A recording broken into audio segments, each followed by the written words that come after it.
महात्मा हुए, कितने बड़े बड़े सत्कर्मी हुए।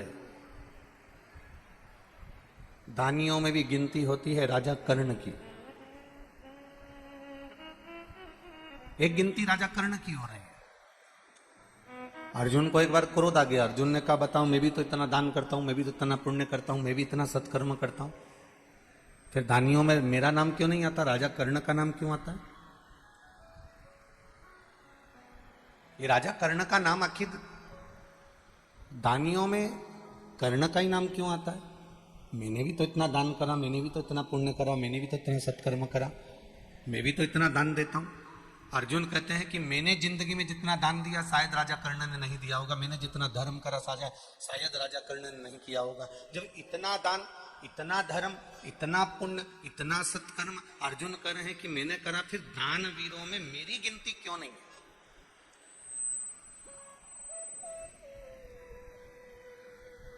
कोई जरूरी नहीं है कि आप गाय को रोटी दान दे रहे हो तो तुम्हारी दान वीरों में गिनती होगी। तुमने किसी भूखे को भोजन कराया तो तुम्हें दान वीरों की गिनती में लिया जाएगा? ना ना ना ना, आप अपना कर्म करे जाओ। आप गौ माता को रोटी देते रहो, आप भूखे को भोजन कराते रहो, आप प्यासे को पानी पिलाते रहो, किसी दरिद्र को थोड़ा सा सहयोग करते रहो। ये आप मत कहना कि कोई आपको दानी कहे, कोई आपको सत्कर्मी कहे, कोई आपको दानदाता कहना चाहिए। आप तो अपना कर्म किए जाओ, करो कर।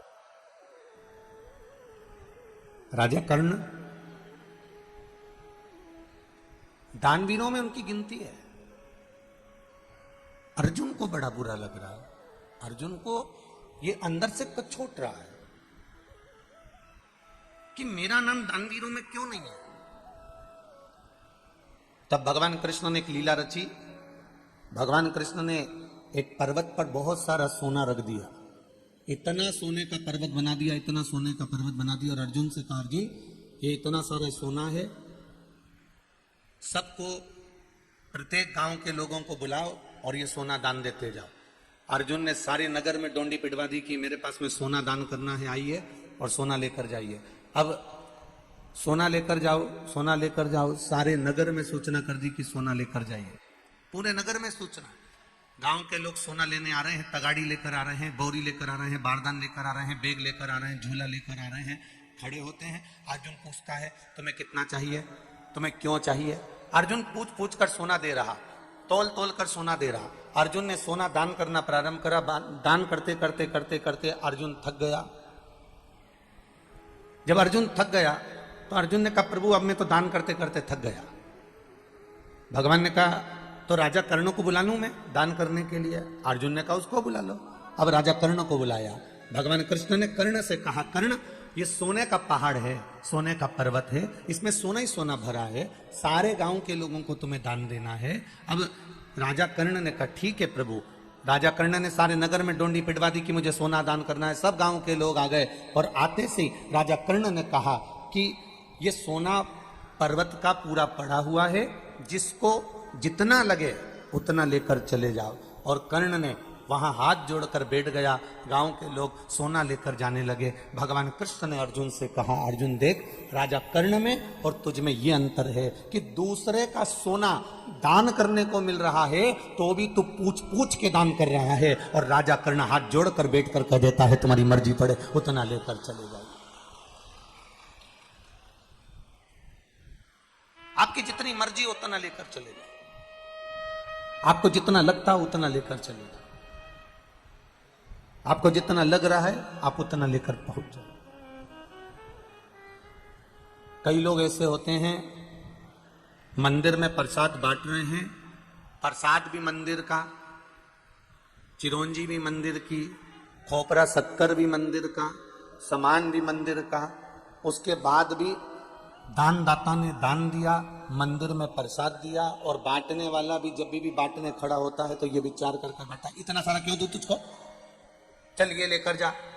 अपना आया तो थोड़ा ज्यादा दे दिया और पराया आया तो थोड़ा कम दे दिया।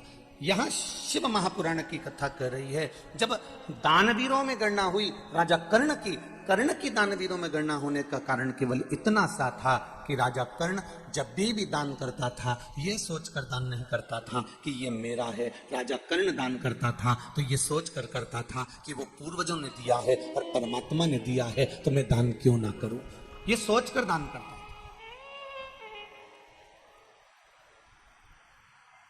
जिस दिन घर की बहुएं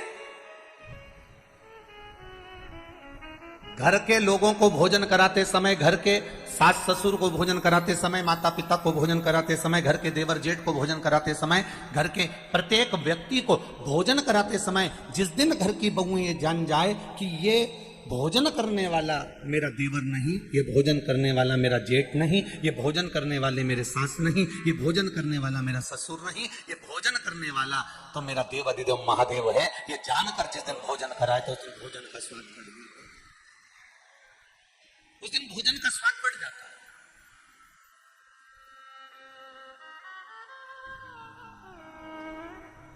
जरा विचार करिए, पहले के नियम को जरा उठाकर देखिएगा, थोड़े से पहले के नियम को उठाइए। माताओं की एक थोड़ा सा अन्न घर में आता है उसके भी हिस्से कर दिए जाते हैं, अन्न के हिस्से। एक अन्न कटोरी भर के चिड़िया को चले जाता है, एक अन्न का भाग चींटी को चले जाता है, एक अन्न का भाग मछली को चले जाता है, एक अन्न का भाग हमारे काम आता है, एक अन्न का भाग किसी अतिथि के काम आता है, एक अन्न का भाग किसी को दान के काम आता है। पर आज लोगों की जो सोच है, आज लोगों का जो विचार है, आज लोगों की जो दृष्टि है वो विचित्र हो गई। वो स्वयं के लिए ढूंढ रहा है, वो स्वयं के लिए पाना चाहता है।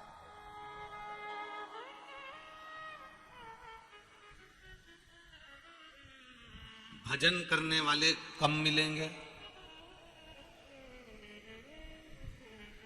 हम तो दूसरे की क्या कहें, हम अपनी भी बात करें।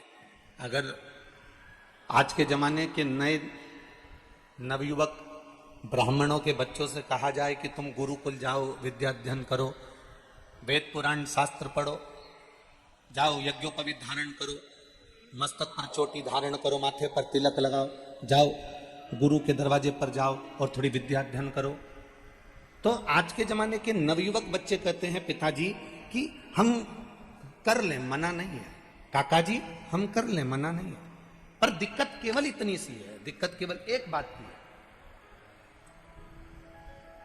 ये नवयुवक बच्चे संस्कृत पढ़ने को तैयार हैं, ये नवयुवक बच्चे पूजन करने को तैयार हैं, ये नवयुवक बच्चे मंदिर में सेवा करने को तैयार हैं, ये नवयुवक बच्चे भगवान का गुणगान करने को तैयार हैं। पर कारण केवल एक पड़ता है कि ये नवयुवक बच्चे जब सत्कर्म की ओर, धर्म की ओर अग्रण्य होते हैं तो कुछ लोग अपने ही ऐसे होते हैं जो इन बच्चों को, सत्कर्म करने वाले बच्चों को बार बार टॉर्चर करते हैं, हंसते हैं, उपहास करते हैं, जिसके कारण ये बच्चे उस सत्कर्म की लाइन को ना पकड़कर कहीं गलत लाइन की ओर चले जाते हैं। फिर हमको दुख होता है कि ये क्यों हो गया, किस कारण हो गया, कारण क्या बन गया, फिर हमको दुख होता है।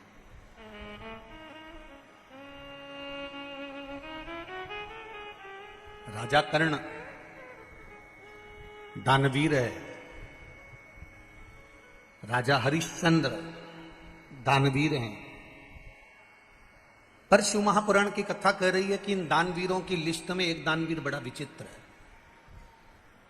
जिसकी बराबरी दुनिया का कोई दानवीर नहीं कर सका।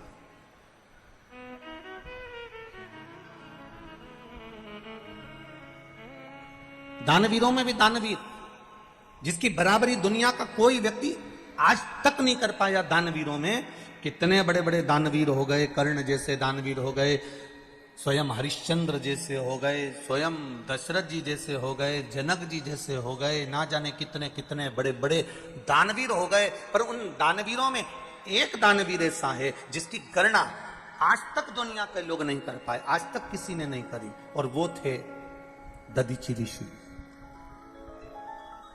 केवल एक,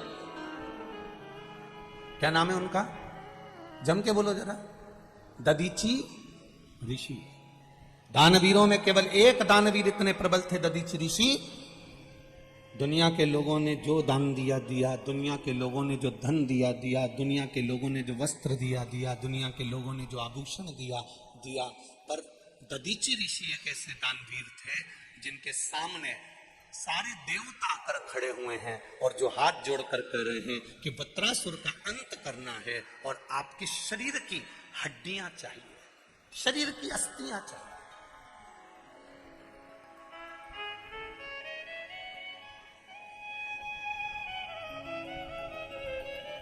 आपके शरीर की केवल अस्थियां दे दीजिए। इंद्र को भी संकोच हो रहा था दधीचि ऋषि से अस्थियां मांगने में। इंद्र को भी संकोच हो रहा था दधीचि ऋषि से उनकी हड्डियां मांगने में। क्यों? क्योंकि दधीचि ऋषि के जो पिता थे अथर्वा, दधीचि ऋषि के पिता ऋषि अथर्वा और दधीचि ऋषि की माता शांति देवी, जो कि शिव भक्ति में लगे रहते थे। इनकी शिव भक्ति करने का तरीका अलग था। इनकी शिव भक्ति का तरीका बिल्कुल अलग। क्या तरीका था ऋषि अथर्व की शिव भक्ति का? जहां पर बेलपत्री का पौधा मिलता था, जहां बेलपत्री का वृक्ष मिलता था, उस बेलपत्री के वृक्ष के पास मिट्टी की क्यारी बनाते थे।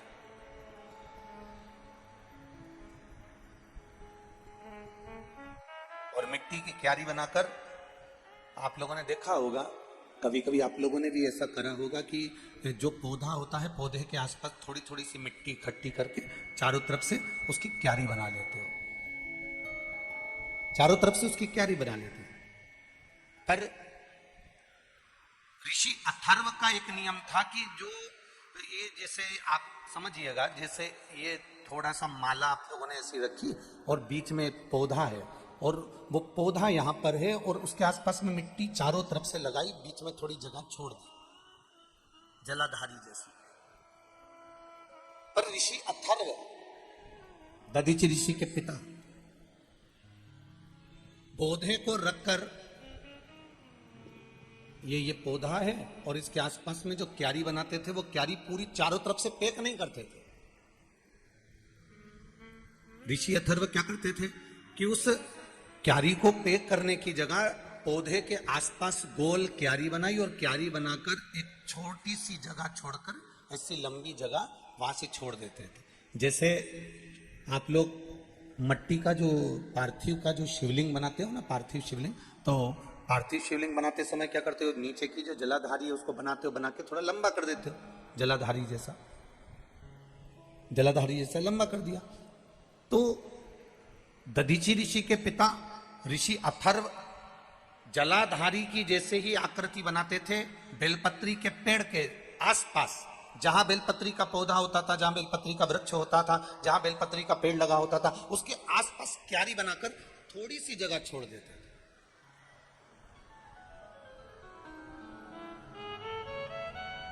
और वो थोड़ी सी जगह छोड़कर ऋषि अथर्व उसी को, बेलपत्री के पौधे को ही शंकर और पार्वती मानकर बेलपत्री के पौधे की ही अर्चना करते थे, उन्हीं का भजन करते, उन्हीं का स्मरण करते थे, उन्हीं का।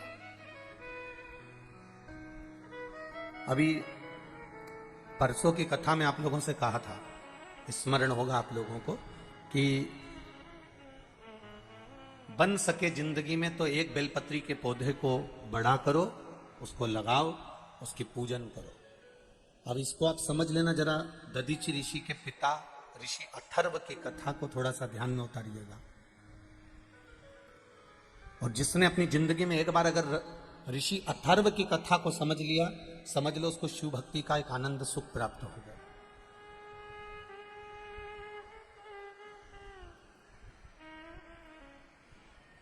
दो चीजें बड़ी पुण्यप्रद होती हैं।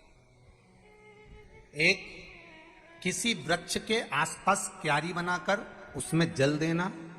दूसरा, घर में अगर तुलसी का पौधा है, तुलसी का पौधा अगर घर के अंदर विराजमान है, तो उस तुलसी के पौधे को जब बहुत तेज गर्मी पड़े, बहुत तेज धूप पड़े, बहुत तेज गर्मी पड़ने लगे, तो उस तुलसी के पौधे को कोई वस्त्र से या कोई छांव की जगह पर या ठंडी जगह पर उसको ले जाकर रखना, ये दोनों चीजें बड़ी पुण्यप्रद होती है, दोनों पुण्यवान होती है।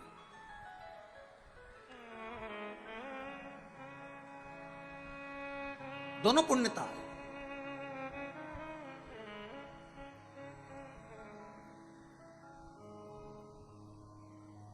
शिव कथा कह रही है,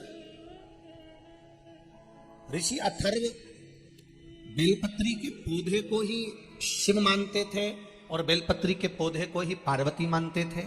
बेलपत्री के पौधे में ही गणेश जी का दर्शन करते थे, बेलपत्री के पौधे में ही कार्तिक का दर्शन करते थे, बेलपत्री के पौधे में ही वो अशोक सुंदरी का दर्शन करते थे, बेलपत्री के पौधे में ही जया, विषहरा, शामली बारी, दौतली और देव, इन 5 कन्या का भी दर्शन वो बेलपत्री के पौधे में करते थे।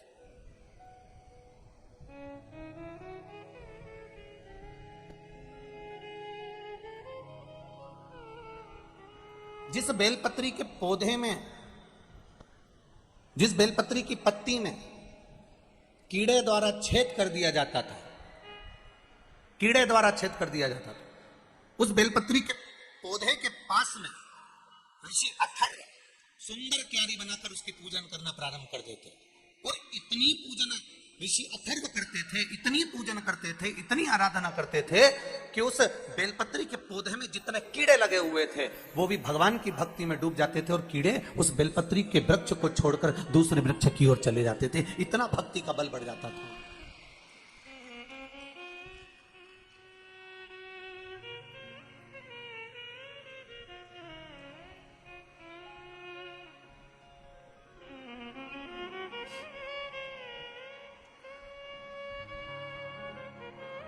जरा समझिएगा इस बेलपत्री की पत्ती का। आप लोग जितने लोग भी टीवी के माध्यम से देख रहे हैं या जितने लोग आस्था चैनल के माध्यम से, फेसबुक यूट्यूब के माध्यम से, और जितने लोगों को नजदीक से अगर ये बेलपत्री ना दिखे तो आप लोग एलईडी के माध्यम से इसका स्मरण करिएगा जरा। ये बेलपत्री की पत्ती है। इस बेलपत्री की पत्ती में धोने के बाद भी, साफ करने के बाद भी अगर बेलपत्री की पत्ती में कहीं चक्र रह जाता है या बेलपत्री की पत्ती में नीचे गदा रह जाती है, डूठ रह जाता है, और वो डूठ वाली, वो चक्र वाली बेलपत्र यदि हम समर्पित करते हैं तो उसका पुण्यता हमारे खाते में नहीं आता। चक्र कैसा और गदा कैसी, डूठ कैसा?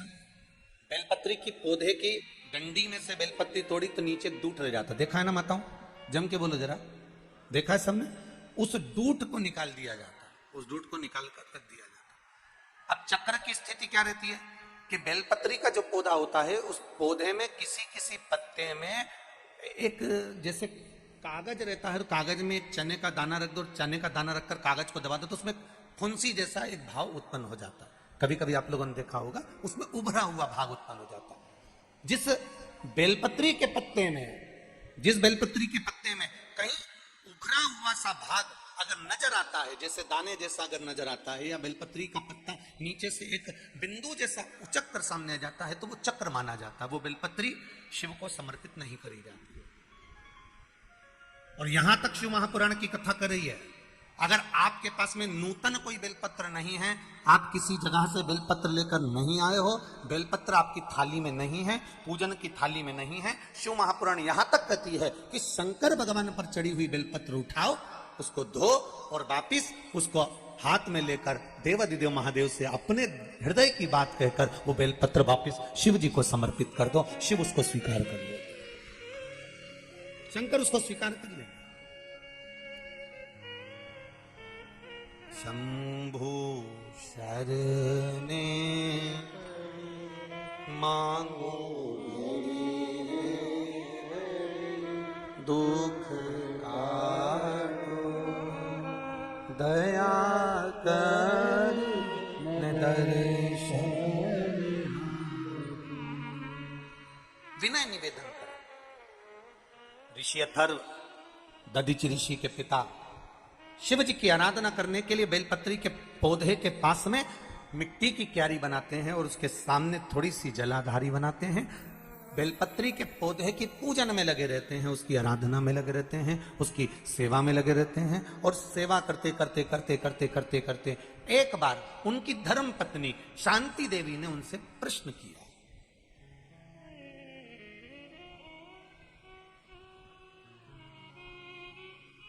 कितनी सुंदर बात। पत्नी पति से बात भी कर रही है तो शंकर भगवान की कर रही है, और एक आज की पत्नी पति से थोड़ी देर भी अगर बात होती है तो केवल सामान लाने की ही होती है। तुम वहां से आ रहे हो तो मैंने पीको पे साड़ी दी है, उठा के लिया। तुम अगर वहां से आ रहे हो तो सब्जी मंडी से आधा किलो गिलकी लिया। अब एक जरा विचार करिएगा, एक ऋषि अथर्व की धर्म पत्नी है जो केवल शिव की चर्चा कर रही है, एक सुदामा जी की पत्नी है सुशीला जो केवल द्वारकाधीश की चर्चा कर रही है, एक अर्जुन की धर्म पत्नी है द्रौपदी जो केवल भगवान कृष्ण की चर्चा कर रही है, एक पांडवों की माता कुंती जो बार बार भगवान कृष्ण की चर्चा कर रही है। संपूर्ण विश्व में वो नारी धन्यवाद की पात्र है, संपूर्ण विश्व में वो नारी सबसे ज्यादा धन्यवाद की पात्र होती है जो अपने पति से, अपने परिवार वालों से थोड़ी देर राम कृष्ण और शिव की चर्चा करती है, वो धन्यवाद की पात्र है।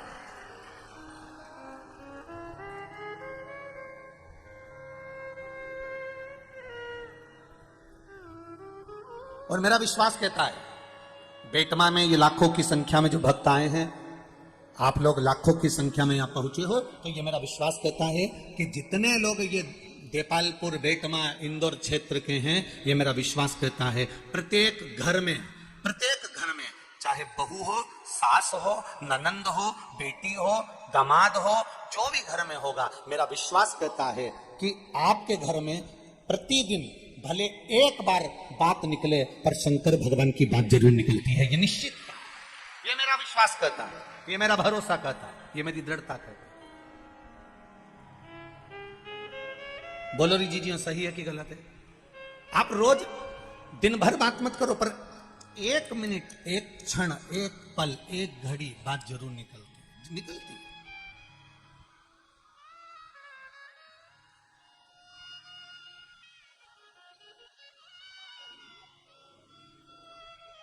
और हम तो हमेशा कहते आए, आज फिर कह रहे हैं, जितनी भी माताएं कथा सुनने के लिए आए, जितनी भी माताएं कथा श्रवण करने के लिए आए, उनसे निवेदन है कि प्रयास करा करो कि अपने घर के पुरुष को भी एक लोटा जल हाथ में देकर शिव मंदिर भेजने का प्रयास करा करो।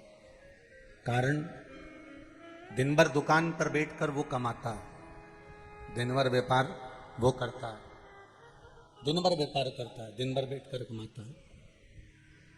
सुबह 8-8 बजे से 9-9 बजे से लेकर 12-12, 1-1 बजे तक वो व्यापार करता है। प्रेशर बढ़ल बा। सुबह 8-8 बजे से लेकर 11-11, 12-12 बजे तक वो कार्य करता है। प्रत्येक घर की माता का एक नियम होना चाहिए कि अपने पति से कहे कि 5 मिनट शंकर जी के मंदिर चले जाओ, जो तुम्हारे घर के पास में मंदिर है, जो तुम्हारे घर के करीब में मंदिर है, उसमें जाओ, एक लोटा जल चढ़ाकर। पति पूछेगा क्यों? तू जा तो रही है, तू चढ़ा तो रही है, क्या तेरे जल चढ़ाने से क्या मुझे फल नहीं मिलेगा? पत्नी हाथ जोड़कर कह देना, मैं भोजन करूंगी तो मेरा पेट भराएगा, और तुम भोजन करोगे तो तुम्हारा पेट भराएगा। ये तुम्हारे। पत्नी कमाने नहीं जाती, पति कमाने जाता है, तो झूठ भी उसको बोलना पड़ता है, बेईमानी भी उसको करना पड़ता है, 1 रुपए का 2 रुपया भी उसको करना पड़ता है। छल भी उसको करना पड़ता, कपट भी उसको करना पड़ता।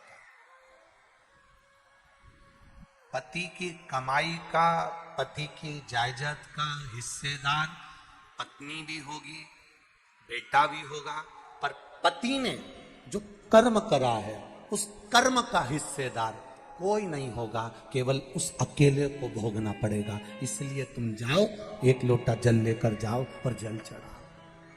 बहुत विडंबनाओं से भरा हुआ यह मानव का देह और मानव का शरीर है, बहुत विडंबनाओं से भरा हुआ। मानव का देह, मानव का शरीर बड़ी विडंबनाओं से भरा हुआ। आज के जमाने में भजन करने वाले कम मिलेंगे, नाम जाप करने वाले कम मिलेंगे, स्मरण करने वाले कम मिलेंगे, कीर्तन करने वाले कम मिलेंगे, भगवान की सेवा करने वाले कम मिलेंगे, दिखावा करने वाले ज्यादा मिलेंगे। अब तुम उसको भी जाने दो। अभी अभी तुम देखो कि इतनी गेहूं की फसल चल रही है, कितनी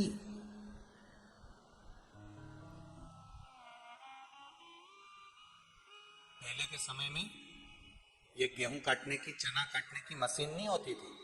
बोलो रे जीजू, बोलो बोलो, जम के बोलो, ईमानदारी से। होती थी क्या? नहीं। पहले के समय में गेहूं काटने वाले मिल जाते थे, पहले के समय में चना काटने वाले मिल जाते थे। आज के जमाने में गेहूं काटने वाले, चना काटने वाले नहीं मिलते हैं, पर गला काटने वाले ढेर मिल जाते हैं। नहीं मिले, इनको ढूंढ ढूंढ के थक जाओ तो नहीं मिलेगा। गेहूं काटने वाला ढूंढो, मिलेगा क्या? अरे साहब बहुत महंगा मिल रहा है, अब की बार गेहूं काटना बड़ा भारी पड़ रहा, चना काटना बड़ा भारी पड़ रहा। तो लोगों ने मशीन लगा दी कि मशीन से काट दो साहब, मशीन से काट दो। उन्हें मशीन,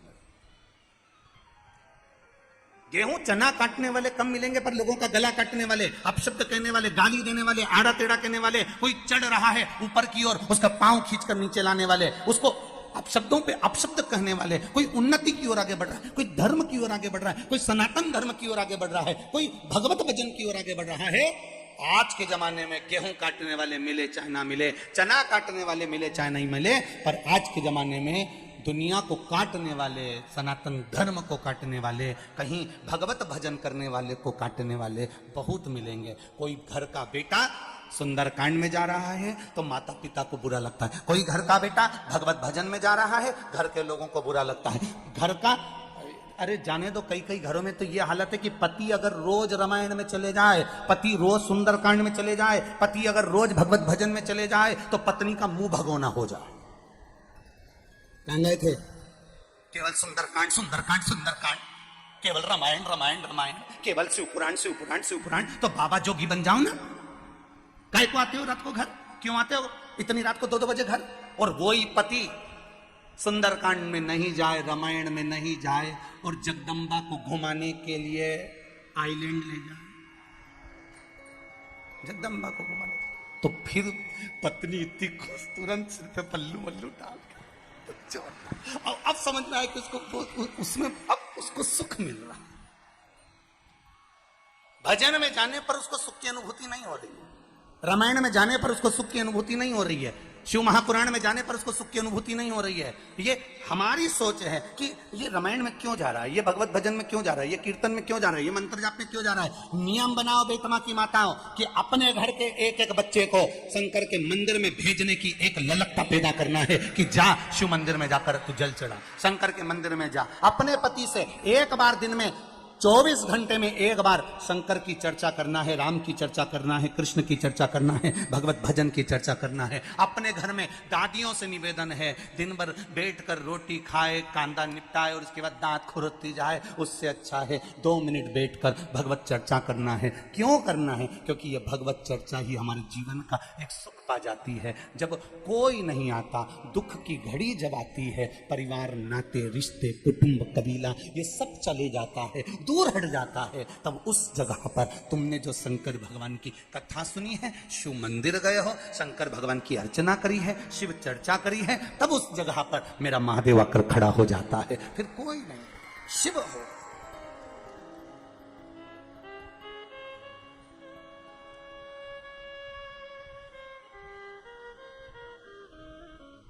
केवल शिव, उसके सिवाय कोई नहीं।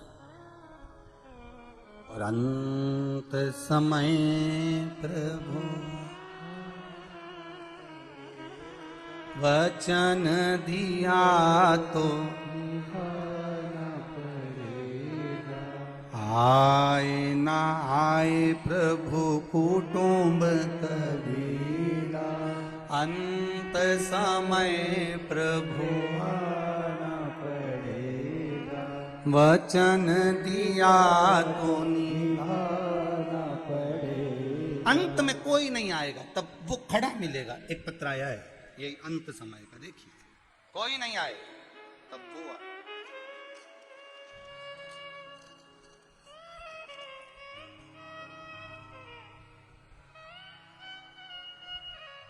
मैं कृष्णाबाई, सोनगरा, गांव दासरी, जिला इंदौर, मध्य प्रदेश।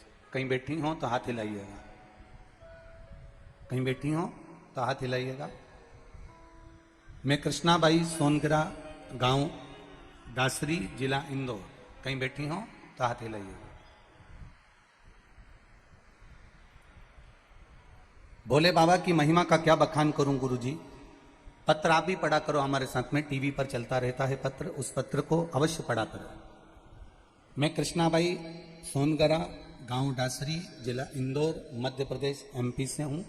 भोले बाबा की महिमा का क्या बखान करूं गुरुजी।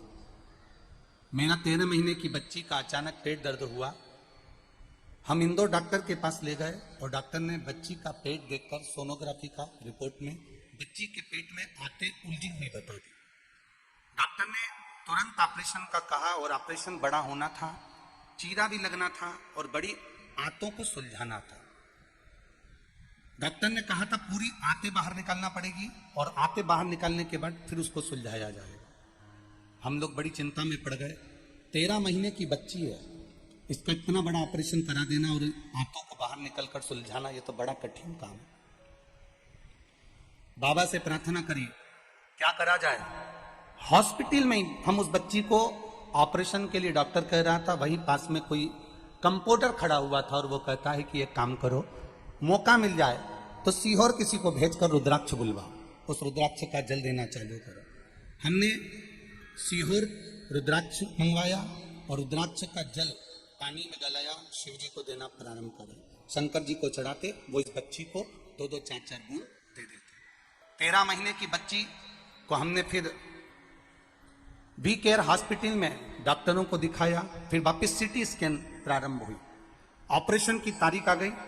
ऑपरेशन पे ले जाने से पहले हमने फिर बच्ची की पुनः जांच करवाई। गुरुदेव, जब वापिस सिटी स्कैन करवाया और बाबा की कृपा किसको कहते हैं गुरुदेव, डॉक्टर की जब रिपोर्ट वापिस आना चालू हुई, पहली रिपोर्ट में तो डॉक्टर ने कहा कि इसका ऑपरेशन होगा। फिर दूसरी बार उसको वही रुद्राक्ष का जल दिया, फिर वापिस जांच कराना प्रारंभ करी और डॉक्टर ने दूसरी और तीसरी रिपोर्ट में कह दिया अब इसको ऑपरेशन की जरूरत नहीं है, ये ठीक हो गई है। ये शिव तत्व है, ये ओघड़ी है। तेरी कृपा बिना न हिले एक भी अणु, लेते हैं श्वास तेरी कृपा से तनु। बखान क्या करूं मैं राखों के ढेर का, चपटी भगोत में खजाना गोवेगा। हे गंगाधार मुक्ति द्वार ओमकार बोले ओमकार तो, आयो शरण तिहारी समुतार तार तो। ये विश्वास आपने अगर आदत डाल दी बच्चों की मंदिर तक जाने की, आपने आदत डाल दी अपने पति की मंदिर तक जाने की, आपने आदत डाल दी अपने खुद की भी शिव तत्व तक जाने की, तो एक बात अपने ध्यान में लगा कर रखना, परिवार वाले जब तक तुम्हारे पास में धन है तब तक तुम्हारे साथी हैं, कुटुंब वाले जब तक तुम्हारे पास में दौलत है तब तक वो साथी हैं, दुनिया के लोग जब तक तुम्हारा समय अच्छा चल रहा है तब तक तुम्हारे साथी हैं, पर मेरा महादेव तो सुख में भी साथी है तो दुख में भी मेरा महादेव साथी है। वो सुख में भी है, वो दुख में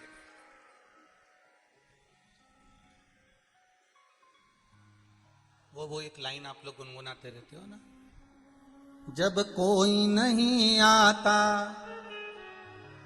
भोलेनाथ आता है, मेरे दुख के दिनों में वो बड़ा काम है। जब दुनिया का कोई ना आवे, सब तरह से जब हार जाओ, तो वो महादेव तुम्हारे साथ में। ब्रह्मा मेरे ब्रह्मदेव ब्रह्मलोक में रहते हैं, मेरे भगवान विष्णु वैकुंठ लोक में रहते हैं, पर मृत्यु लोक का अगर कोई देव है तो वो देव अतिदेव महादेव बैठा है। ब्रज भूमि में भगवान कृष्ण पधारे तो महादेव जी से निवेदन करा, मैं ब्रज में आ रहा हूं, क्या आप वहां नहीं आओगे? भगवान कहने लगे, आप चिंता मत करो, हर पल पल में शिव आपको ब्रज में मिलेंगे। कभी भूतेश्वर, कभी गोपेश्वर, कभी यमुनेश्वर, कभी चकलेश्वर के रूप में ब्रज की भूमि में मेरे महादेव विराजमान हो गए। जब वेंकटेश भगवान तिरुमाला के शिखर पर आए तो उन्होंने देवाधिदेव महादेव से कहा कि मैं पृथ्वी पर आ रहा हूं, मैं तिरुमाला के शिखर पर आ रहा हूं, क्या आप मुझे नहीं मिलोगे? शंकर भगवान कहते हैं, आप तिरुमाला पर बैठना, मैं कपिलेश्वर के रूप में जमीन पर नीचे बैठकर तुम्हारी रक्षा करने वाला बैठा हूं।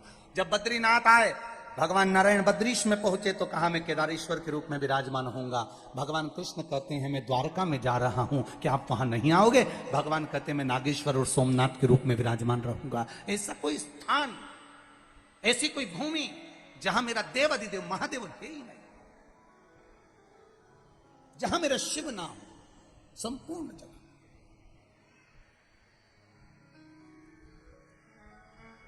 करो प्रयास, जिंदगी में दुख आए ना, किसी के जाके मत, आगे जाकर मत रोना, किसी के पास मत जाओ। जीवन में दुख आए, किसी के पास जाकर रोने की जरूरत नहीं है। पति ने कह दिया, सास ने कह दिया, ससुर ने कह दिया, बहू ने ये कह दिया, नातेदार ने कह दिया, रिश्तेदार ने ये कह दिया, किसी से मत कहो कि मेरे जीवन में ये दुख आन पड़ा। जब सारी दुनिया के लोग कष्ट देने लगे, तब विश्वास रखना कि वो बैठा है, अभी वो आएगा, आएगा। और मेरा महादेव मेरे दुख के घड़ी में, पल में, क्षण में मेरे सामने आएगा।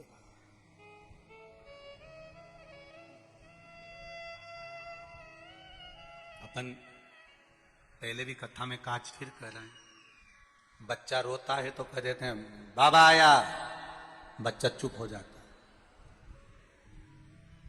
जरा बड़ा बच्चा है, जिद कर रहा है, तो अपन चिल्ला के कहते, बुलाऊं थारा भाई जी के, बुलाऊं थारा बाबू जी के, बुलाऊं क्या? बच्चा जिद करना बंद कर देता। बुलाऊं क्या? बस बच्चे ने जिद करना बंद कर दिया। छोटा बच्चा रो रहा है तो कह दिया बाबा आ रहा है, बच्चा चुप हो गया। उसी तरह जब तुम्हारे जीवन में कहीं तकलीफ, दुख, कष्ट, रोग, बीमारी सामने आकर खड़ी हो जाए, तब कह देना, अब भी आऊं एक लोटा जल चढ़ा के, मेरा बाबा मेरे साथ आएगा और मेरे दुख मिटा कर जाएगा। अभी आऊं, सारी समस्या का हल। जरा जम के बोलो, एक लोटा। अभी आऊं मैं सिंह जी के मंदिर से, अभी आई, 2 मिनट में मैं शंकर जी के मंदिर से दौड़ के, रुक तू, अभी आई।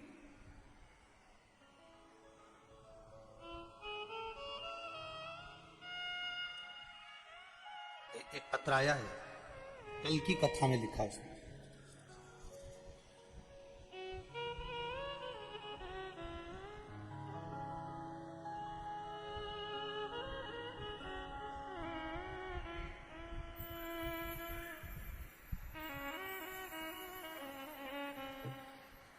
अंत समय प्रभु आना पड़ेगा, वचन दिया तो निभाना पड़ेगा।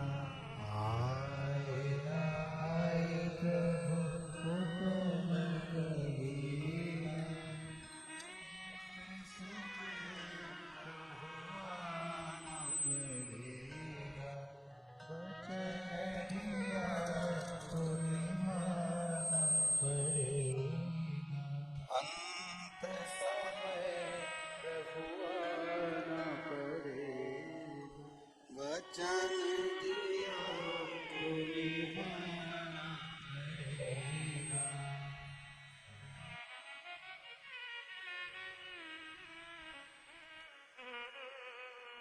मैं उमा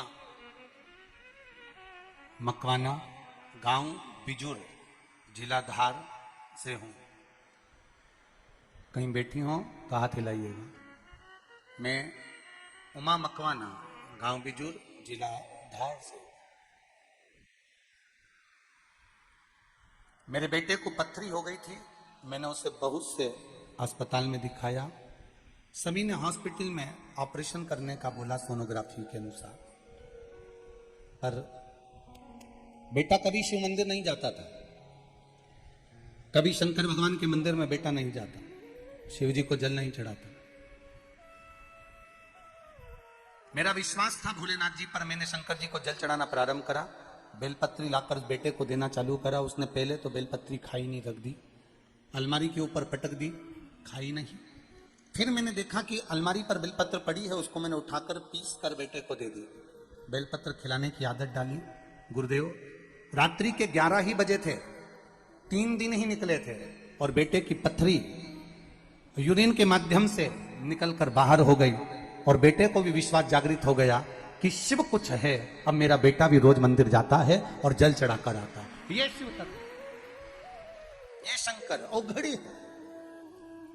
एक पत्र में किसी ने लिखा है कि बाबा देवादिदेव महादेव पर जल चढ़ाने का, उस जल की महत्वता को जानने का मौका मिला है शिव तत्व के माध्यम से। पहचानो उसको। ऋषि अथर्व कुछ नहीं कर रहे हैं, केवल बेलपत्री के पेड़ के आसपास में क्यारी बनाकर उसकी पूजन कर रहे हैं। कुछ मत बन रहे तुमसे करते। आप शंकर भगवान को एक लोटा जल नहीं चढ़ा सकते, आप शंकर भगवान को एक बेलपत्र नहीं चढ़ा सकते, आप शंकर भगवान को एक चावल का दाना नहीं चढ़ा सकते, आप शंकर भगवान के मंदिर तक भी नहीं जा सकते। तो शिव महापुराण की कथा कहती है उसके शिखर का दर्शन मात्र कर लिया तो भी देवादिदेव महादेव कृपा कर दिया। केवल शिखर का दर्शनम, शिखर दर्शनम सर्व पाप नाशनम। मात्र शिखर का दर्शन कर भी हम सुख पा सकते हैं, केवल शिखर। ऋषि अथर्व और शांति देवी दोनों बैठे हैं। शांति देवी ने अपने पति से प्रश्न किया। यह प्रश्न आपके जीवन में भी होना चाहिए। कभी कभी एकांत में बैठो, पति तुम्हारे साथ बैठा हो, बच्चे तुम्हारे साथ बैठे हो, परिवार वाले तुम्हारे साथ बैठे हो, तो नियम बना लो कि 5 मिनट दिन भर 24 घंटे में सबकी चर्चा करो, तो 1 मिनट ऐसा निकालो जिस 1 मिनट में हम परमात्मा की चर्चा करें, 1 मिनट में हम भगवान की चर्चा करें। 1 मिनट निकाल लो बस ऐसा। 24 घंटे में से 1 मिनट भी अगर भगवान की चर्चा का तुमने निकाल लिया, 1 मिनट भी भगवान की कथा का, भजन का, कीर्तन का, स्मरण का निकाल लिया, तुम्हारा जीवन सार्थक हो गया। और मेरी माताओं से निवेदन है, 24 घंटे मंदिर में जाकर मत बैठना। मेरी माताओं से निवेदन है, कोई तीर्थ में जाकर तुम 24 घंटे मत बैठो, तुम घर छोड़कर कहीं मत जाओ। मेरी माताओं से निवेदन है, कितना भी झगड़ा हो जाए, घर में कितनी भी लड़ाई हो जाए, तो भी तुम अड़ के बैठी रहना। घर के लोग के तेरे बाप के घर जा, तेरे पिता के घर जा, तो भी तुम अड़ के कहते ना, नहीं जाऊंगी मैं तो यहीं छाती पे मुंह कर, नहीं जाऊंगी, नहीं जाना तो नहीं जाना। बस इतना सा निवेदन है, अपना घर, अपना परिवार, अपना कुटुंब, अपना घर छोड़कर कहीं नहीं जाना।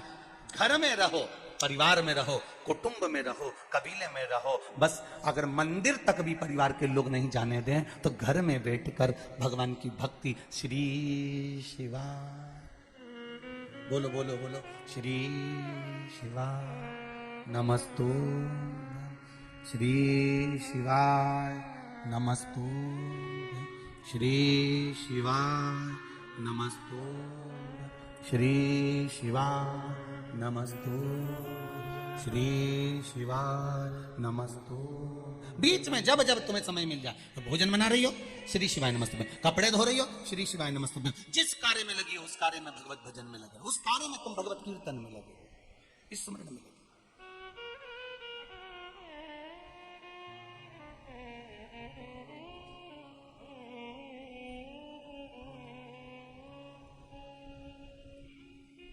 महाराज, शांति देवी ने प्रश्न किया अपने पति से, स्वामी निवेदन है, जिस बेलपत्री के वृक्ष की आप पूजन कर रहे हो, जिस बेलपत्री के वृक्ष की आप आराधना कर रहे हो, क्या इस बेलपत्री के वृक्ष में से क्या महादेव प्रकट हो सकते हैं? क्या बेलपत्री के वृक्ष में से गौरी शंकर प्रकट हो सकते हैं? ये केवल ऋषि अथर्व की पत्नी नहीं बोल रही है, ये अपने घर के बच्चे भी बोलते हैं। क्या करोगी मंदिर जाकर? क्या करोगी लोटा भर जल चढ़ाकर? क्या शंकर जी को जल चढ़ाने से ऐसा हो जाता है? क्या शिव जी पर रुद्राक्ष का जल चढ़ाने से वो अमृत तत्व प्राप्त कर लेता है? क्या शंकर भगवान को चावल चढ़ाने से ऐसा हो जाता है? क्या शिव जी को चंदन लगाने से ऐसा हो जाता है? हम उनसे निवेदन करेंगे कि किसी कोई तुमको ज्ञान दे कि ऐसा करने से ऐसा होता ही नहीं है, होता ही नहीं है, होता ही नहीं है, तो उसके हाथ जोड़कर कहना, भैया हम तुझसे ज्ञान लेने नहीं आए, हम तुझसे ये कहने नहीं आए कि तू मंदिर जा। हम तो केवल इतना कहना चाहते हैं, तू जो प्रश्न कर रहा है, क्या शिव जी पर बेलपत्र चढ़ाने से ऐसा होता है? क्या शंकर भगवान को धतूरा चढ़ाने से ऐसा होता है? क्या शंकर जी को चंदन चढ़ाने से ऐसा होता है? उसको एक बात कहना, तेरा प्रश्न का उत्तर तेरे पास है। तू 2 महीना लगातार देवादिदेव महादेव के मंदिर जाके बता, शंकर जी का गुणगान गाकर बता, फिर मेरे सामने प्रश्न कर आना कि ये ऐसा हो सकता है क्या? पहले तू जा, प्रश्न मत करो, मंदिर तक जाओ, उसकी चौखट तक जाओ। राजा चंद्रसेन के सामने मंदिर की चौखट थी और राजा चंद्रसेन मंदिर की चौखट के सामने खड़ा रहता था, दूर से प्रणाम करता था राजा। क्यों? क्योंकि राजा को मालूम था मैं अंदर जाऊंगा तो ब्राह्मण देवता मुझे देखेंगे और सोचेंगे कि राजा आया है, राजा आया है तो ज्यादा दान चढ़ा के जाएगा। मैं मंदिर के अंदर जाऊंगा, ब्राह्मण जन को लगेगा कि राजा आया है तो थोड़ा ज्यादा चढ़ा कर जाएगा, ये मुझे अच्छा नहीं लगेगा, ये मुझे श्रेष्ठ नहीं लगेगा, इसलिए मैं मंदिर के अंदर भी नहीं जाता, राजा बाहर से निकल जाता। मेरे को देखकर मंदिर में विराजमान किसी जीव के हृदय में कहीं लोभ जागृत ना हो। मंदिर में एक बात इस व्यासपीठ से कहना चाहेंगे, कभी मौका मिले जीवन में, जो लोग शिव जी के मंदिर जाते हैं, शंकर भगवान का गुणगान गाते हैं, जो शिव मंदिर में जाकर रोज दिया लगाते हैं, धूप बत्ती लगाते, अगरबत्ती लगाते, तो पूजन करते हैं, उनसे इतना सा निवेदन जरूर करूंगा कि किसी लोभवश हमें भगवान की आराधना नहीं करनी। हमें तो आराधना करना है कि देवादिदेव महादेव हमारे हैं और हम महादेव के। बस बेटमा की कोई बहन ने एक पत्र लिखा था, वो पत्र कक्ष में रखा हुआ है। उस पत्र में बेटमा की बहन ने लिखा कि क्या हम देवादिदेव महादेव दिल से अपनी जगह बैठकर भावों के साथ में भगवान शिव से मन की बात करें, हृदय से, भाव से, दिल से निवेदन करें। देखो, जितने लोग आस्था चैनल पर सुन रहे हैं, जितने लोग फेसबुक यूट्यूब पर सुन रहे हैं और जितने लोग ये बेटमा की पावन धरा पर कथा को सुन रहे हैं, उनसे निवेदन है, जब भी श्री शिवाय नमस्तुभ्यम बोलने का मौका मिले और बाबा सब दुख काटो बोलने का मौका मिले, सब साथ में बोलो और ऐसा समझकर बोलो कि हम कैलाश धाम में शंकर भगवान के सामने बैठकर अपने दिल की बात शिव महापुराण की कथा में अपने महादेव से कह रहे हैं। जब ये बात बोल दो तब अपने हृदय की बात, जिस कामना से आप कथा सुनने आए हो, वो कामना भी अपने बाबा को जरूर बताओ। श्री शिवाय नमस्तुभ्यं, श्री शिवाय नमस्तुभ्यं, श्री शिवाय नमस्तुभ्यं, श्री शिवाय नमस्तुभ्यं, श्री शिवाय नमस्तुभ्यं। भोला सब दुख काटो मारा, ओ भोला सब दुख काटो मारा, शिव शंकर जपो तेरे माला, भोले बाबा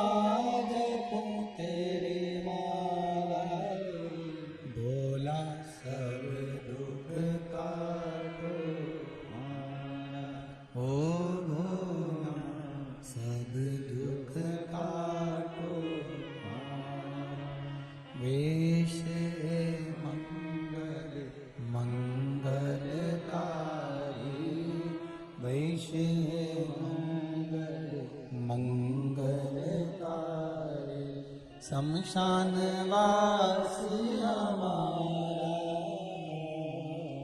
शमशान वासी सब दुख काटो ओ सब दुख काटो। भगवान शिव की चर्चा पर एक क्षण भी अगर हमको मिले, 24 घंटे में से 1 मिनट भी हमने अगर परमात्मा को दिया है तो परमात्मा ने हमारी सुनी है, निश्चितता। शिव पुराण कर रही है, भगवान देवादिदेव महादेव की कथा कर रही है। समय आया, ऋषि अथर्व जी की धर्मपत्नी शांति के गर्भ से बेटे ने जन्म लिया जिसका नाम दधीची।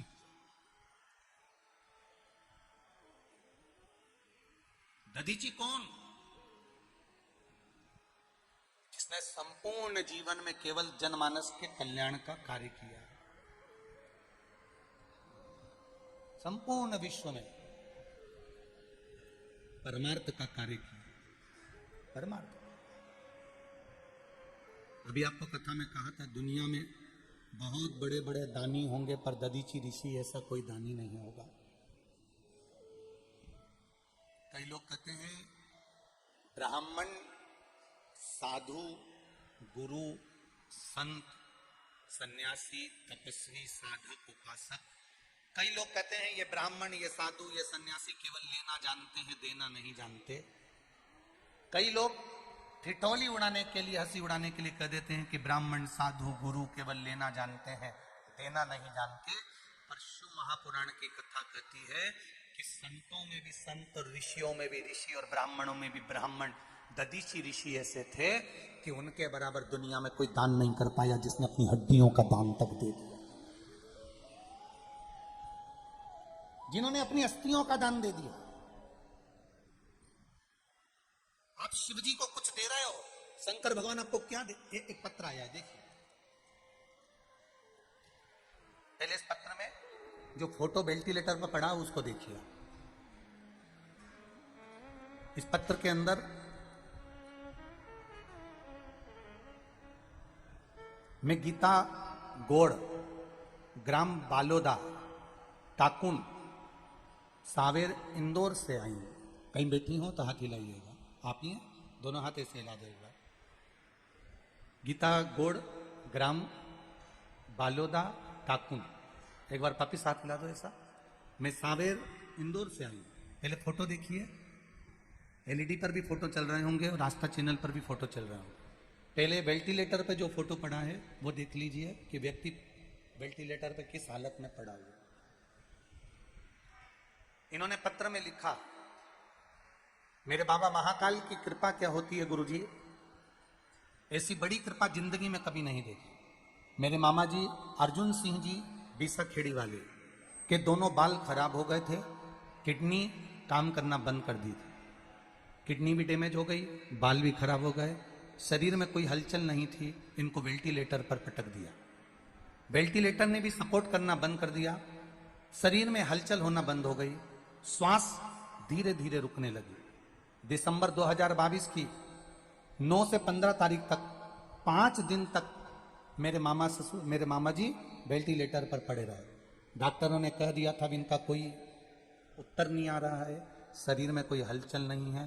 5 दिन वेंटिलेटर पर पड़े पड़े हो गए, आप इनको घर ले जाइए, अब इनमें कुछ बचना मुश्किल है। जब हर तरह से बात हो गई तब मेरे पति ने कहा कि तू शिव पुराण सुनती है, चल अपन दोनों शंकर जी के मंदिर चलते हैं। पति में, पुरुष में शिव जी के प्रति इतना प्रेम होना बड़ा कठिन है गुरुजी। मेरे पति ने मुझसे कहा चल शंकर जी के मंदिर। हम लोटा भर के दोपहर के समय शंकर जी के मंदिर चले गए। शिव जी पर हमने जल चढ़ाया, जल उठाया, बेलपत्र को भी लेकर आ गए। हॉस्पिटल में जाकर हमने डॉक्टर से कहा आप बोल रहे हो कि अब ये वेंटिलेटर भी काम नहीं कर रहा, सपोर्ट नहीं ले रहा, अगर इनकी अंतिम समय चल रहा है तो हमको इनके मुंह में थोड़ा सा ये शिव जी का जल डाल दें दो। चारों तरफ मशीनें लगी हुई थी, पूरी नलियां लगी हुई थी। उनको डॉक्टर ने मना कर दिया कि हम हॉस्पिटल में कोई पानी इनके मुंह में नहीं देने देंगे। जब बहुत विनती करी हमने कहा एक काम करो, ये गंगा जल समझकर उनको अंतिम बिंदु में दे दीजिए। हमने डॉक्टर से विनय करा, तब डॉक्टर ने कहा ठीक है आप दे दो। 2 बूंद शंकर जी पे चढ़ा हुआ जल कान में श्री शिवाय नमस्तुभ्यम कहकर उनके मुख में डाला गुरुदेव।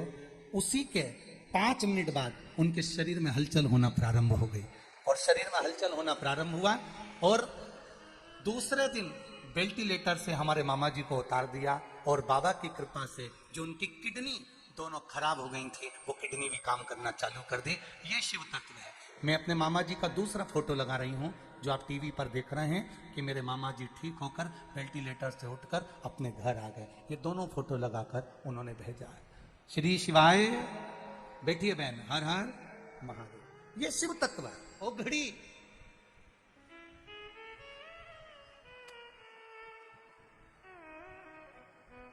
फिर निवेदन करूंगा कि बेटमा की पावन धरा पर विधायक श्री विशाल जी पटेल, श्री जगदीश जी पटेल इस पावन शुभ महापुराण की कथा को करवाए हैं।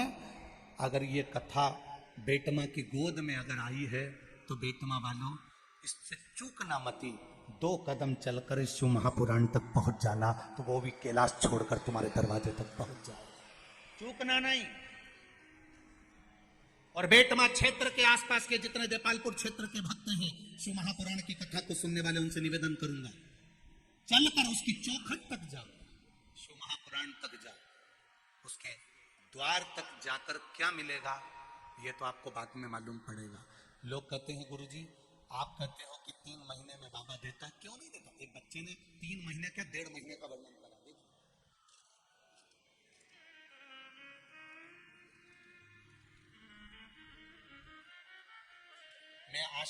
मैं अभिषेक परमार, निवासी बेटमा, इंदौर, मध्य प्रदेश। अभिषेक परमार, कहीं बैठे हो तो हाथ हिला सकते हैं। मैं अभिषेक परमार, मेरी 12वीं की कक्षा क्लास होने के बाद कॉलेज भी गया। फिर मैंने सोचा कि अपना बिजनेस किया जाए। मैंने मेरा स्टार्टअप किया अपने नगर बेटमा में ही। मैंने काम धंधा चालू करा, कुछ ही समय चला और मेरा वो कार्य चल नहीं पाया। हताश हो गया, सब कुछ करने का मन अब छोड़ दिया। बहुत कुछ करना चाहा गुरुजी, पर नहीं हो पाया। जब हार गया तब मेरी माता ने कहा कि तू एक काम कर, अब तेरा अगर बिजनेस नहीं चल रहा, काम नहीं चल रहा, तो 1 लोटा जल शिव जी को चढ़ाना प्रारंभ कर। मैं रोज अपनी माता के कहने पर 1 लोटा जल चढ़ाना प्रारंभ कर दिया। जिसके पास जाता था वो मुझे धुतकार कर भगा देता था। जहां जहां जाता था वहां से लोग मुझे धक्कन मारकर भगा देते थे।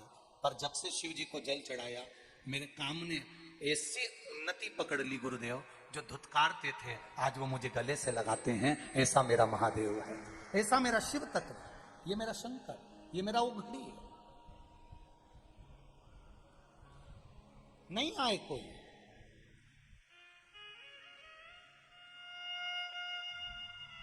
अकेले हो, जीवन का सारा दुख तकलीफ कष्ट रोग बीमारी सब आएगा।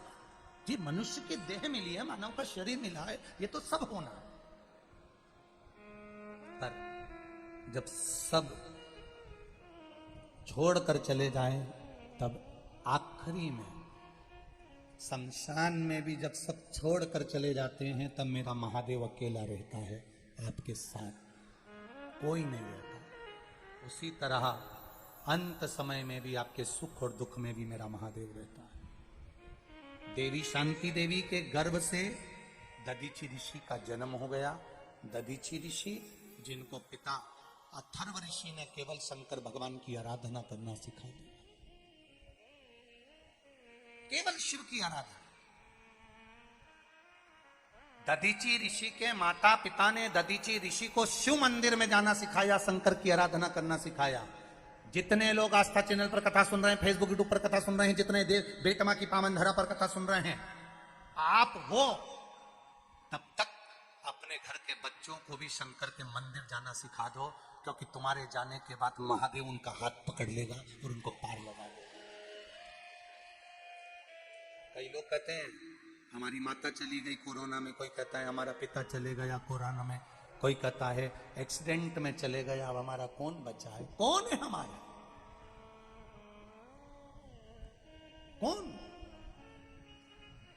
और एक ना एक दिन सबको जाना है। अपने बच्चों को सिखाओ, दो पत्थर आपस में बात कर रहे हैं, नदी में पड़े हुए, नदी के तट पर पड़े हुए, दो पत्थर आपस में बात कर रहे हैं। दो पत्थर, एक पत्थर दूसरे पत्थर को देख रहा है। एक पत्थर बड़ा चिकना सा, गोल मटोल सा, एकदम चिकना, एकदम सुंदर, चमकदार, बड़ा सुंदर। एक पत्थर बड़ा चिकना है, बड़ा सुंदर है, गोल मटोल, बड़ा सुंदर। और एक पत्थर बड़ा खुदड़ा सा, बेडोल, खुदड़ा सा है, बेडोल है, उसमें सुंदरता नहीं है, उसमें बहुत चारों तरफ से बेकार लग रहा है, खुदड़ा सा। एक चिकना पत्थर है, एकदम गोल मटोल, बड़ा सुंदर, बड़ा चमकदार। और एक पत्थर खुदड़ा सा, बेडोल सा है। खुदड़ा बेडोल पत्थर ने चिकने पत्थर से, गोल पत्थर से, सुंदर पत्थर से कहा, भाई एक बात बता, तू भी नदी में रहता है, मैं भी नदी में रहता हूं, तू भी पानी में रहता है, मैं भी पानी में रहता हूं, पर तू इतना चिकना, तू इतना गोल, तू इतना सुंदर, तू इतना स्वरूप वाला, और मैं खुदड़ा, बेडोल, बेकार। ऐसा क्यों? कारण क्या है? क्या कारण है? चिकने पत्थर ने कहा, भाई देख, मैंने नदी के पानी के साथ चलना प्रारंभ किया। नदी के पानी के साथ चिकना पत्थर कह रहा है, गोल पत्थर कह रहा है, चमकदार पत्थर कह रहा है, मैं नदी के पानी के साथ चला हूं।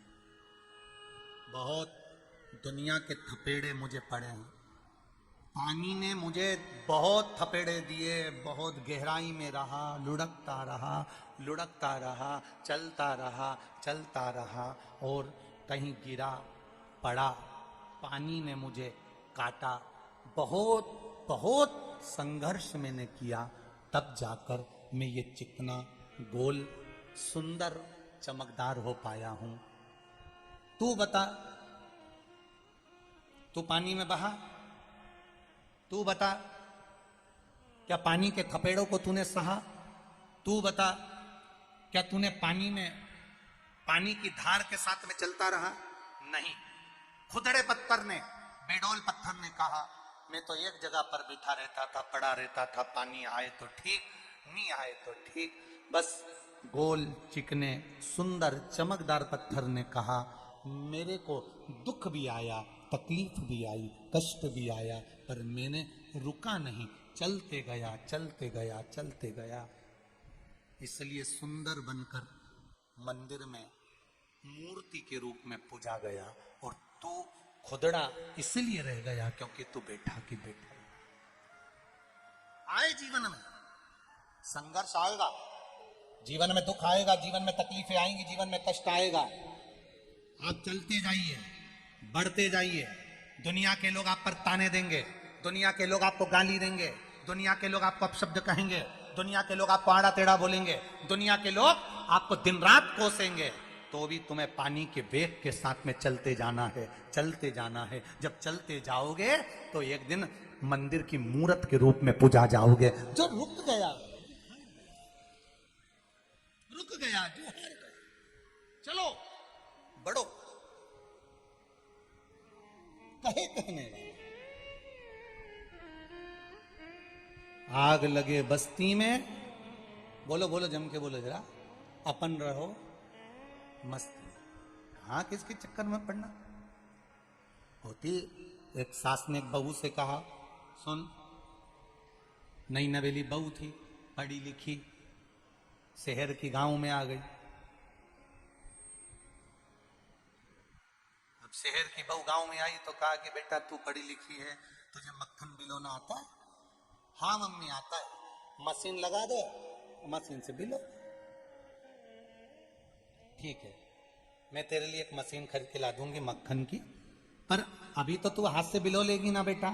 हाँ मम्मी, कैसे बिलोते हैं? सांस बैठ गई, मटकी सामने रखकर ऐसे रस्सी से बिलोने लगी। बहू को भी दिखा दिया, देख इसमें ऐसे ऐसे बिलोना है और छाछ को ऐसे बिलोती रहना। हाँ मम्मी। अब नहीं नबीली बहू, छोटी सी बिंदी लगी, सिर पे पल्लू डला, कान में कुंडल पहना, गले में हरवा, हाथ में चुड़ला, बैठ गई पाटा के ऊपर और बिलोती रही बिलोती रही बिलोती रही, बिलोते बिलोते। बहू ने कभी जिंदगी में ऐसा मक्खन तो नहीं निकाला था। उसकी मम्मी मशीन लगा देती थी शहर में, मक्खन निकाल लेते। अब इसने जो मक्खन निकला तो मटकी के अंदर जो देखा कि मक्खन आया, प्रसन्न हो गई कि जिंदगी में पहली बार तो मक्खन निकाला और इतनी जल्दी आ गया, तो बड़ी खुश हुई। हवाई लगा दी सासू को, सासू मां, सासू मां। हाँ बेटा, मक्खन आ गया। जो बोली मक्खन आ गया, सास गुस्से में लाल झड़झड़ाती हुई आई, सिर पे पल्लू लेके एक दिया धर के। कल की आई ससुर का नाम लेती है। अब इसको क्या मालूम था कि मेरे ससुर का नाम मक्खन है।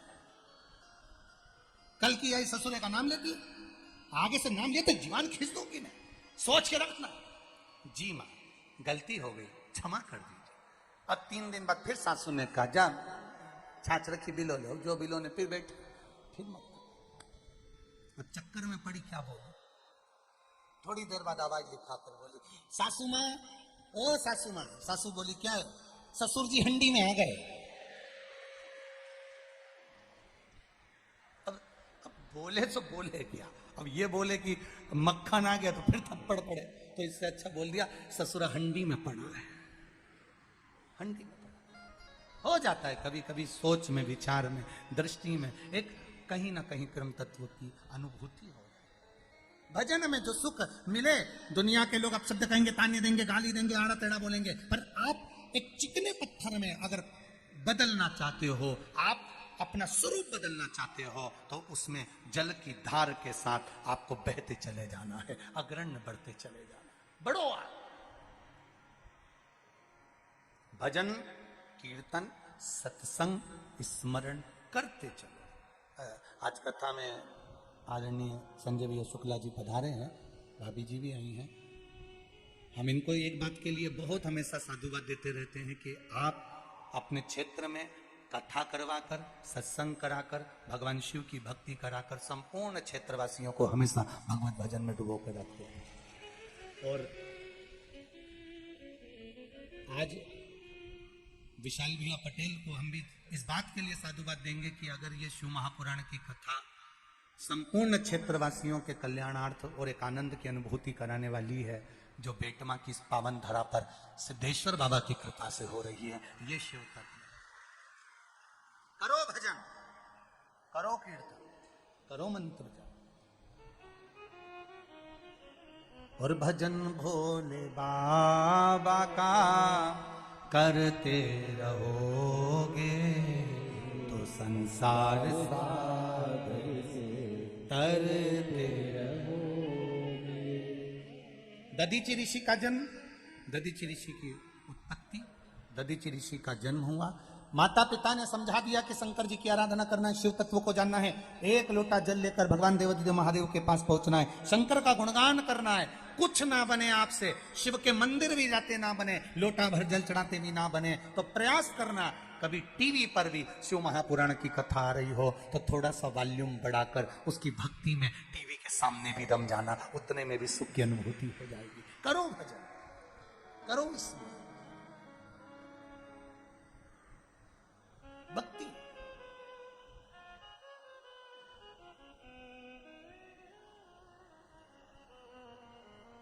दधीचि बाबा लग गए शिव भक्ति, कुछ ना करते दधीचि ऋषि, संपूर्ण विश्व के कल्याण की कामना करते हैं दधीचि ऋषि।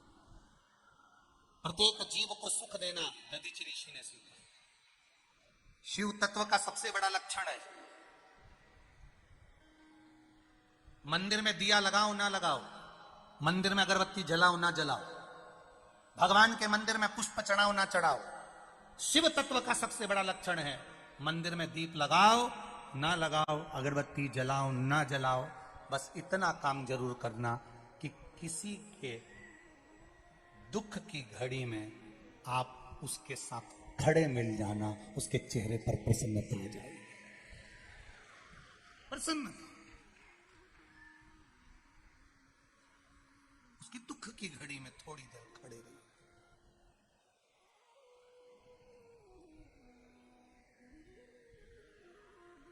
आया, दुख आया है, चले जाएगा, वापिस सुख भी आ जाएगा, पर आप उसकी दुख की घड़ी में अगर 2 क्षण खड़े हो गए ना, तो वो जिंदगी भर नहीं भूल पाएगा, जिंदगी भर नहीं भूल सकता,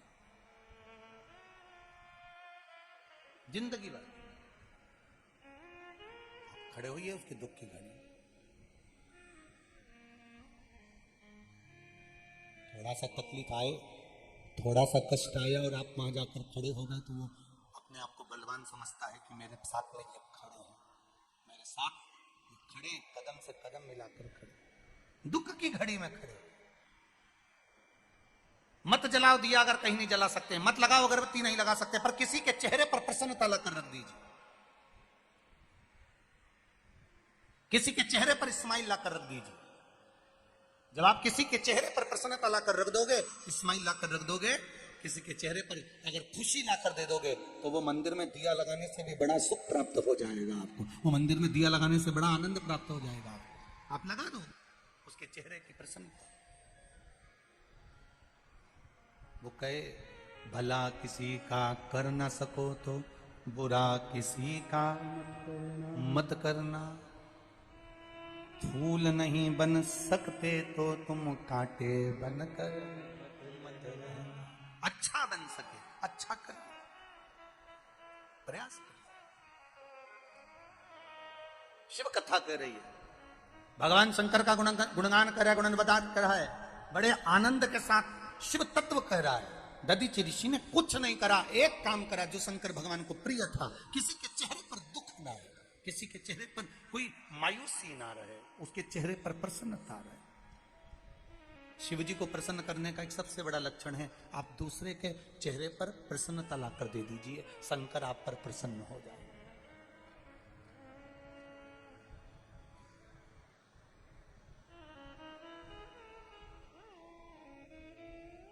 बहुत विचित्र संसार है, बहुत विचित्र संसार। आज के जमाने में प्रत्येक व्यक्ति किसी न किसी के पांव को खींचने में लगा हुआ है, बस खींचने वाला पांव खींचता रहे, तुम इस हाथ को परमार्थ के कार्य में लगाते रहो, वो पांव खींचता रहेगा, ऊपर वाला हाथ खींचता रहेगा, लगाते रहो।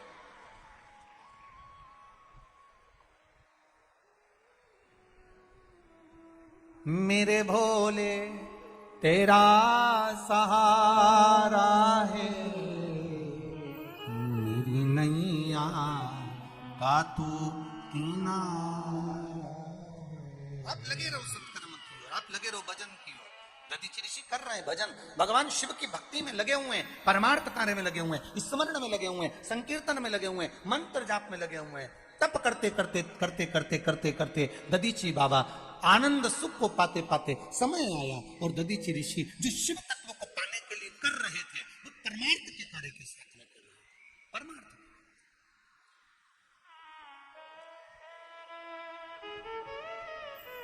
दो चीजें होती हैं, एक व्यक्ति भजन करता है तो भगवान के लिए करता है, और दूसरा व्यक्ति ऐसा होता है जो भजन करता है तो दिखावे के लिए करता है।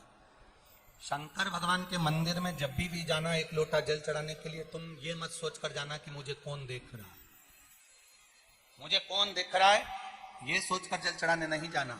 शिव जी के मंदिर में जाना तो ये विचार कर कर जाना कि मुझे महादेव देख रहा है और मैं महादेव को देख रही हूं, बस इससे ज्यादा कोई नहीं देख रहा। हमारे भीतर महादेव समाहित हो जाए। आप में से कितने लोग हैं जो घर जाते जाते शंकर भगवान की बात करते करते जाते हो? जरा बोलिए, जरा हाथ उठाओ। हैं घर जा रहे हो, रख लो, जाते जाते भी शिव जी की चर्चा करते जा रहा। आज महाराज जी ने कथा में ये कहा था, आज शंकर जी ने कथा में ये कहा था, आज शिव जी की कथा में हमने ये सुना था। क्यों? जो तुमने खाया, जो तुमने खाया है, जो तुम्हारे अंदर गया है, जो तुम्हारे भीतर गया है, उसकी डकार आना चाहिए। तुमने अगर रोटी खाई तो रोटी की डकार आएगी, तुमने छाछ पी, छाछ की डकार आएगी, तुमने अगर पिज्जा खाया, पिज्जा की डकार आएगी, तुमने बगर खाया, बगर की डकार आएगी, तुमने दही की लस्सी पी, लस्सी की डकार आएगी। तुमने जो खाया डकार वो आना चाहिए। तुमने यहां बैठकर भगवान शंकर का गुणगान गाया तो तुम्हें डकार भी शिव तत्व की आना चाहिए। तुम्हें भजन का एक स्वरूप तुम्हारे सम्मुख में प्रकट होना चाहिए। झूठ बोलने वाला व्यक्ति हमेशा झूठ की डकार लेता रहता है, उसके हर पल झूठ बोले, हर घड़ी। एक सास से एक बार कहीं कथा करने गए थे तो हमने बूढ़ी अम्मा से पूछ लिया, क्यों तुम कथा में आ रही हो, तुम्हारी 4 बहुएं कथा में नहीं आ रही? कई गुरुजी बच्चों की पेपर चल रहे हैं ना, इसलिए बहुओं को फुर्सत नहीं मिल रही। हमने कहा ठीक है। हम दूसरी जगह मिलने के लिए गए तो वहां पर बैठे तो उनकी बहू मिल गई। बहू से पूछा क्यों बेटा? तो कथा में नहीं आ रही। कि मम्मी हमें मना कर देती तू कथा में मत जा। अब बताओ, झूठ बोली डोकरी, पकड़ाई में आ गई बहू के मुख से। क्यों ना? झूठ बोलने वाले को झूठ की डकार आएगी, सत्य बोलने वाले को सत्य की डकार आएगी, राम बोलने वाले को राम की डकार। अर्थात जिस भजन में तुम लगे हो, शंकर की भक्ति में लगे हो, शंकर के स्मरण में लगे हो, शंकर के गुणगान में लगे हो, तो वो बार बार उपज कर तुम्हारे भीतर से बाहर प्रकट होगा। तुमने शिव पुराण सुनी, तुम्हारे कानों से अंदर चली गई, तुमने पी ली शिव पुराण को, अंदर उतार लिया, तो बात बात में जैसे ही किसी को तकलीफ हुई तुमने कह दिया शंकर जी के मंदिर चली जा, एक लोटा जल चढ़ा दे, डकार निकल के बाहर, शिव तत्व निकल के बाहर, जा शंकर के मंदिर जा। किसी के यहाँ दुख आया, निकल के बाहर एक पत्र आया,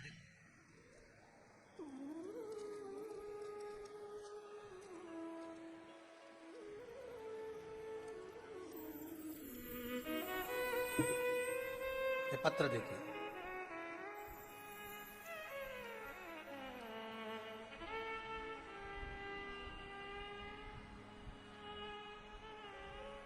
शिवजी राम चौहान, गवली पलासिया महू, जिला इंदौर, मध्य प्रदेश से। कहीं बैठे हो तो हाथ हिलाइएगा।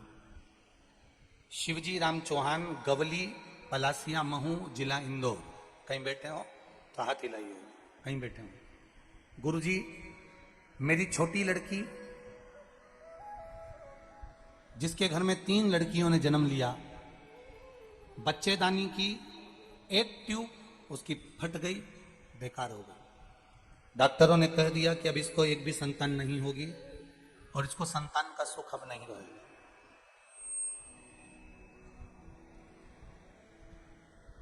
ऑपरेशन का डॉक्टर ने बोल दिया और कहा कि इसकी बच्चेदानी भी खराब हो गई है, इसको संतान का सुख नहीं है।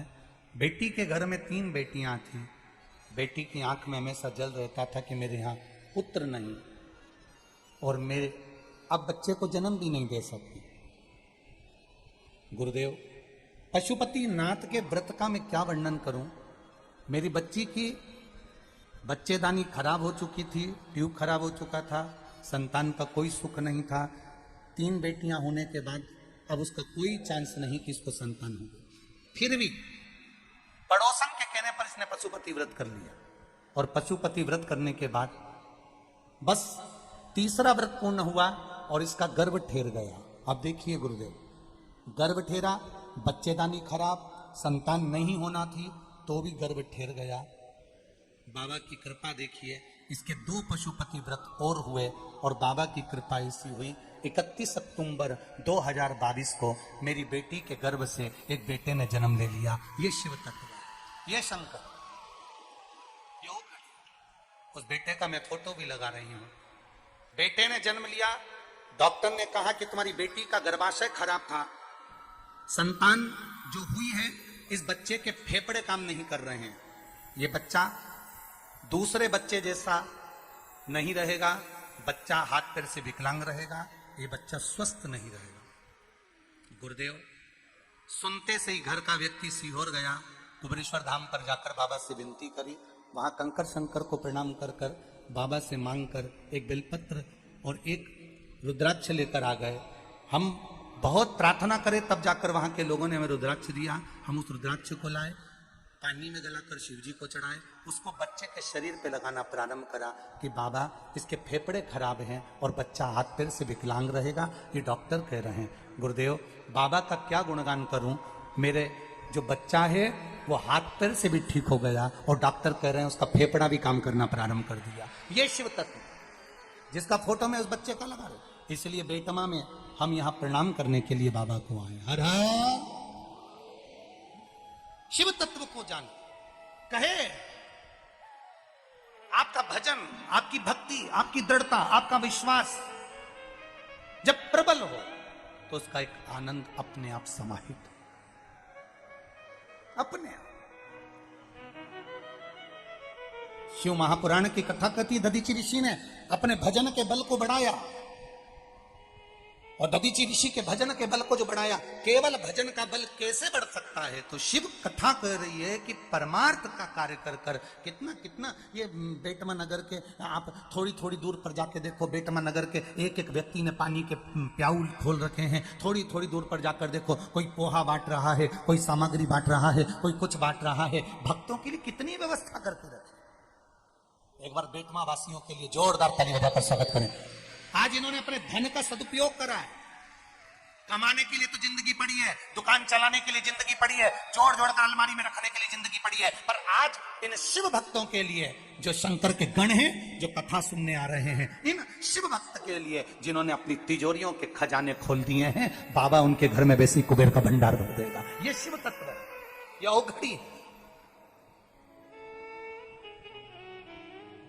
धन्यता है आपकी, बहुत बहुत साधु बात है, बहुत बहुत साधु। शिव तत्व है महाराज शंकर। दधीचि बाबा ने परमार्थ कार्य, भजन की, स्मरण की, कीर्तन, मंत्र जाप और साथ में कुछ परमार्थ का कार्य करते हो। करो।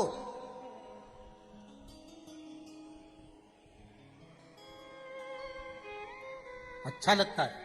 हम विशाल भैया को देखे कि वो कथा सुनने, कई लोग सोचते होंगे कि भाई कथा सुनने के लिए कम बैठते हैं। हम उनको साधुवाद देना चाहेंगे विशाल पटेल जी को कि साधुवाद है आपको। कथा आप सुन रहे हो, चलते फिर से सुन रहे हो। जरूरी है कि ये पूरे भक्त आपके क्षेत्र के आपके यहाँ कथा श्रवण करने आए हैं तो किसी को कष्ट ना हो, इसलिए चलते फिरते आप इनको देखते रहें, बहुत जरूरी है।